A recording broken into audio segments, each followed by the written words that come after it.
আজকে চলে এসেছি আবারও একটা নতুন ভিডিও নিয়ে। ছোট্ট একটা কর্পূরদানি কিনেছি, যেটা এখন যেটা ট্রেন্ডে চলছে, সবাই দেখছি কর্পূরদানি কিনছে, বা অনেক দিন আগে থেকে এটা ট্রেন্ড ছিল।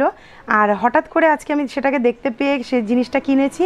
কিভাবে কর্পূরদানিটাকে আমি সেটিং করলাম, কিভাবে কর্পূরদানিতে আমি কর্পূরটাকে জ্বালালাম, এবং এত সুন্দর গন্ধ কিভাবে, চলো তোমাদের সাথে শেয়ার করি। আমি যখনই যে কোনো কিছু অর্ডার করি না কেন, বাবান খুব এক্সাইটেড হয়ে থাকে সেটাকে খোলবার জন্য বা আনবক্সিং করার জন্য। তো ছোটো ছোটো বয়সে ছোটো ছোটো জিনিসে কিন্তু বাচ্চাদের অনেকটাই আনন্দ হয়। তো এই কর্পূরদানিটা অনেক দিন থেকে কিন্তু চোখের সামনে আসছিল, যখন আমি অনলাইন স্ক্রল করছিলাম সেই সময়। তো ইচ্ছা হলো, কর্পূরের গন্ধ এইভাবে তো জ্বালিয়ে প্রত্যেক দিন দেওয়া হয় না। আর এখনও আমি পুরোপুরি সেটেল হইনি বাড়িতে যে সুন্দরভাবে কর্পূরদানিটা কর্পূরদানিতে কর্পূর দিয়ে আগুন জ্বালিয়ে, যেটা আমার মা করে আর কি প্রত্যেক দিন সন্ধ্যেবেলায় দেওয়া।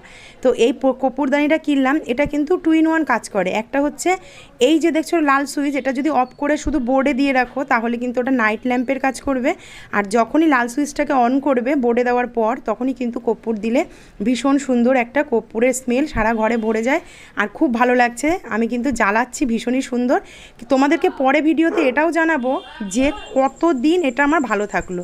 যেখান থেকে নিয়েছি সে বলেছে আজকে নিলে কালকে খারাপ হলেই কিন্তু আর কোনো গ্যারান্টি নেই। কিন্তু আমি কন্টিনিউ এখন জ্বালাবো, জ্বালিয়ে দেখবো যে কতদিন এটা লং লাস্টিং করে, সেটাও তোমাদের সাথে যে কোনো একটা ভিডিওর মারফত শেয়ার করব। তো এরকম কর্পূরের যে ট্যাবলেটগুলো এখন সব দোকানে পাওয়া যায়, আমি দর্শকর্মা থেকে নিয়েছি। আর এই কর্পূরদানির মধ্যে দুটো দিয়ে দিলাম প্রথমে, যেহেতু একদম প্রথম জ্বালাচ্ছি, তো একটা দিলে ভালো লাগবে না দুটো দিলে ভালো লাগবে জানি না, তাই দুটো দিলাম। দুটো ট্যাবলেট দিয়ে এবার কর্পূরদানিটার সুইচটা অন করে দিলাম। প্রথমেই লাইটটা জ্বলে উঠবে, আর আমি লাইটগুলো বন্ধ করে দিচ্ছি যাতে দেখতে ভালো লাগে সেই জন্য।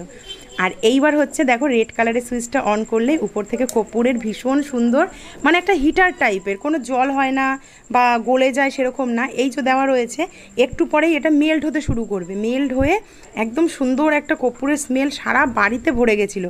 এটা আমি অনেক রাত্রেই জ্বালিয়েছি, প্রায় তখন 12:30 বাজে। তো জ্বালিয়ে দেখলাম কেমন লাগলো। তো দেখেছো চরচর করে ফুটছে, খুব সুন্দর, কিন্তু দুর্দান্ত। আমি এই থেকে শুরু করে ভিডিওটা অনেক দিন আগেই ক্যাপচার করেছি। যে কটা দিন বাকিতে তোমাদেরকে এই ভিডিওটা আমি শেয়ার করলাম, সে কটা দিনই কিন্তু সন্ধ্যেবেলা একটি করে ট্যাবলেট দিয়ে আমি এই কর্পূরদানি জ্বালিয়েছি। 10 মিনিট পরে দেখো নামিয়ে আনার পরে ভিতরটা কিন্তু একদমই ক্লিন করার প্রয়োজন নেই, বা ঠান্ডা হয়ে যাওয়ার পর যে কোনো শুকনো ন্যাকড়া দিয়ে ক্লিন করে নিতে পারবে। খুব দারুণ জ্বালানো তো সবাই জানো, অনেকটাই ভালো, অনেকটাই শুভ। কোনো নেগেটিভ কিছু থাকলে সেটা কেটে যায়। এমনিও পোকা মাকড় থেকে সব কিছুই কিন্তু দূরে সরে যায়। কর্পূরের গন্ধটা এমন, ধুনোর গন্ধটা এমন। তো আমি একটা কর্পূরদানি এনেছি, সেটাই আজকে তোমাদের সাথে শেয়ার করলাম। ভালো লাগলে অবশ্যই ভিডিওটাকে লাইক কমেন্ট শেয়ার করে দিও। যারা ইউটিউব থেকে দেখছো অবশ্যই চ্যানেলটি সাবস্ক্রাইব করে নিও। আমার যারা ফেসবুক পেজ থেকে দেখছো অবশ্যই কিন্তু পেজটিকে ফলো করে নিও। নতুন নতুন ভিডিও তোমাদের কাছে এই আসা শুরু করলো, এখন কিন্তু টুকটুক করে আসতেই থাকবে।